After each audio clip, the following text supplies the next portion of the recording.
नमस्कार हमारे सभी दर्शकों का। आज के इस कार्यक्रम में जिसका नाम है इन पर्सन, हमारे साथ आज हैं एडिशनल डायरेक्टर सेटलमेंट राजस्थान सरकार श्री हेमंत स्वरूप माथुर जी। नमस्कार माथुर साहब। माथुर साहब, सबसे पहले हम आपका स्वागत करते हैं और धन्यवाद करते हैं कि आप हमारे चैनल पर आए हमसे बातचीत करने के लिए। जी। माथुर साहब, हम ये जानना चाहेंगे, आप सीनियर आरएएस ऑफिसर हैं और काफ़ी समय से इस फील्ड में आप हैं, काफ़ी जगह आपका पोस्टिंग भी रही है। कैसा अनुभव रहा आपका आरएएस, एज आरएएस? हाँ, अब तो 18 साल हो गए हैं और मैंने राजस्थान में कई जिलों में अपनी सेवाएं भी दी हैं, कई विभागों में भी सेवा दी है। तो अपने स्टेट के लिए काम करके तो अच्छा लगता ही है। अभी आपकी पोस्टिंग कहाँ कहाँ रही, थोड़ा सा बताएं, जहाँ का आपको सबसे अच्छा अनुभव रहा हो। 3-4 पोस्टिंग्स का या कोई 1-2 पोस्टिंग्स का, जहाँ आपको लगा हो कि मुझे काफ़ी अच्छा मेंटल सेटिस्फेक्शन मिला हो। बेसिकली एडमिनिस्ट्रेटिव सर्विस में हम तो रेवेन्यू डिपार्टमेंट के ही पर्सन रहे हैं। तो एज एसडीएम जब काम किया तो वो अपने आप में यादगार रहा है। मैं जैसलमेर भी रहा हूँ पोस्टेड, वहाँ का वर्किंग भी देखा है, धौलपुर का भी देखा है, प्रतापगढ़ भी मैं रहा हूँ, बीकानेर भी रहा हूँ। तो अलग अलग एरियाज़ में और अलग अलग डिपार्टमेंट्स में काम करते हैं। तो आई थिंक यही एडमिनिस्ट्रेशन की ब्यूटी है कि हम एक ही विभाग में अपना पूरा करियर नहीं निकालते। तो अलग अलग तरह की चीज़ें करने को मिलती हैं, अलग अलग चीज़ें की देखने को मिलती हैं, अलग अलग चीज़ें। इसमें आपका सरकार के साथ कोऑर्डिनेशन कैसा रहा हमेशा?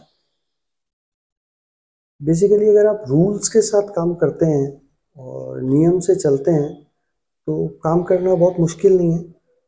और मेरा मानना ये है कि आपका जो इंटरेस्ट है वो जिस भी आदमी को आप सर्व कर रहे हैं या जिस भी व्यक्ति के लिए आप काम कर रहे हैं, यदि उस तक आपके द्वारा किए गए काम का या सरकार की योजनाओं का लाभ पहुंचता है तो दैट मीन्स आप अपने उद्देश्यों में सफल हुए।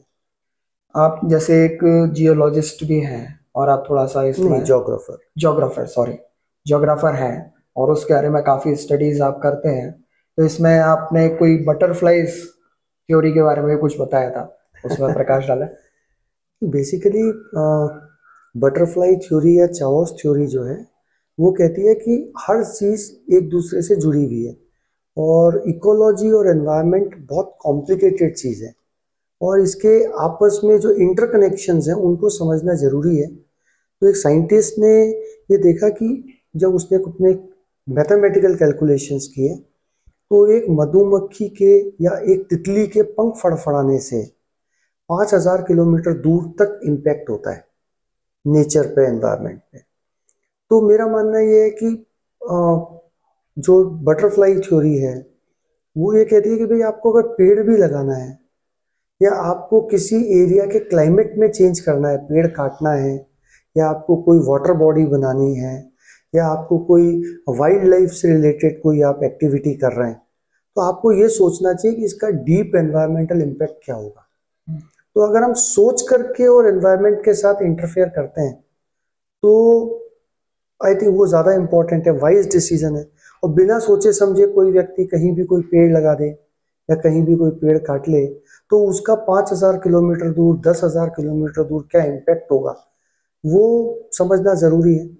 हमारा जो मानसून है, ये मानसून अफ्रीका के पास एक मैस्कैरिनीज हाई करके एक जगह है, वहाँ से तिब्बत तक कई हजार किलोमीटर तक अरब सागर पार करता हुआ आता है और यहाँ से कुछ किलोमीटर ऊपर जेट स्ट्रीम के रूप में वापस लौटता है।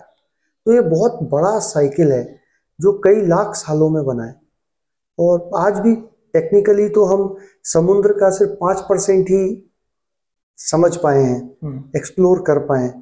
तो दुनिया प्रकृति ने बहुत जटिल और बहुत सोच समझ के बनाई है और बहुत कैलकुलेटिव तरीके से बनाई है।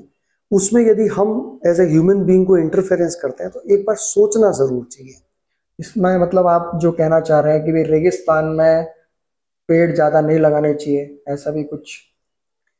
अब बेसिकली ये तो स्टडी हुई है कि अगर हम या सोलर प्लांट्स लगा रहे हैं, यदि सहारा डेजर्ट पे यदि सारा सोलर प्लांट लगा दिया जाए तो अमेजोन के जंगलों में बारिश बंद हो जाएगी। तो ऐसा क्यों?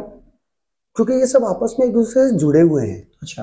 तो सहारा में गर्मी पड़ती है, तो उस गर्मी के कारण जो हवाएं हैं, वो गर्म हवाएं जब ऊपर उठती हैं तो अल्टीमेटली वो आर्द्रता लेकर के नीचे उतरती हैं, तो अमेजोन के जंगलों में उतरती हैं। तो वैसे ही अगर हम यहाँ रेगिस्तान में यदि गर्मी कम कर देंगे तो इसका कहीं और इम्पैक्ट हो सकता है।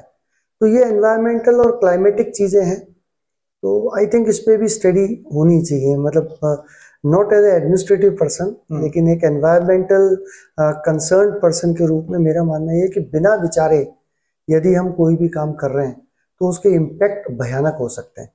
जैसे भी आपने दुबई में देखा, एकदम से बहुत तेज बारिशें हो गई, तो ग्लेशियर्स हमारे पिघल रहे हैं और ग्लोबल वार्मिंग बहुत तेजी से बढ़ रही है। तो वो ये नहीं है कि पेड़ काटने से ही ग्लोबल वार्मिंग बढ़ रही है, उसके बहुत सारे दूसरे कारण भी हैं। तो अगर पॉलिसी लेवल पे थोड़ा सा और डीप प्लानिंग हो जाए तो आई थिंक इम्पैक्ट और ज़्यादा पॉजिटिव होंगे। माथुर साहब, आप एक युवा मोटिवेशन का भी कार्य करते हैं, युवाओं को मोटिवेशन के लिए प्रेरित भी करते हैं, उस विषय में क्या कहना चाहेंगे? अब देखिए, मैंने विवेकानंद ने एक जगह कहा है कि थिंक फ्रॉम हार्ट।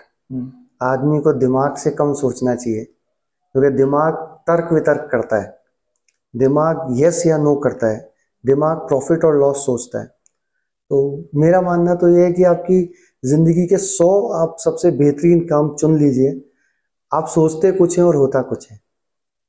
तो ऐसी स्थिति में कहीं ना कहीं मैं गॉड फियरिंग पर्सन हूँ, मैं मानता हूँ कि ईश्वर हैं और वही हम पे अपना आशीर्वाद रखते हैं। अच्छे कर्म करने चाहिए, और कोई और देख रहा हो नहीं देख रहा हो वो तो देख रहा है। बिल्कुल, बहुत अच्छी बात कही आपने माथुर साहब। अब आप अजमेर से बिलोंग करते हैं और जयपुर आपकी जॉब है और कई शहरों में आपकी जॉब लगी, तो फैमिली से कैसे तालमेल वगैरह रहता है? क्या टाइम कैसे दे पाते हैं? बेसिकली फैमिली सपोर्ट तो चाहिए ही।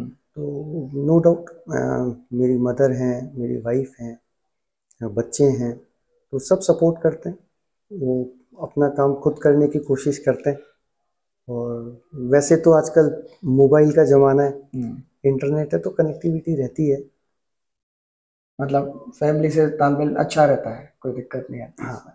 कोई दिक्कत नहीं। अब आपके निजी उसके बारे में थोड़ा सा बात करते हैं कि परिवार में जैसे आपके आपने बताया मदर है, वाइफ है और बच्चे हैं, तो आपके वाइफ क्या करती हैं और बच्चे क्या करते हैं? मेरी wife food and nutrition department में एसोसिएट प्रोफेसर हैं, सोफिया गर्ल्स कॉलेज अजमेर में, और अभी उनका पीएचडी कंप्लीट हुआ है। तो देयर समथिंग ग्रेट कि वो अपने फील्ड की एक्सपर्ट भी हैं, और साथ में उन्होंने बहुत एडवर्स कंडीशन में मेरी पोस्टिंग बाहर होने के बावजूद उन्होंने इसी साल अपना पीएचडी की डिग्री ली है। बड़ी वाली बेटी मेरी बायोटेक्नोलॉजी में कर रही है, वो ग्रेजुएशन कर रही है। छोटी वाली अभी 12th में है। चलिए, बहुत बहुत धन्यवाद माथुर साहब आपका बात करने के लिए। नमस्कार। नमस्कार।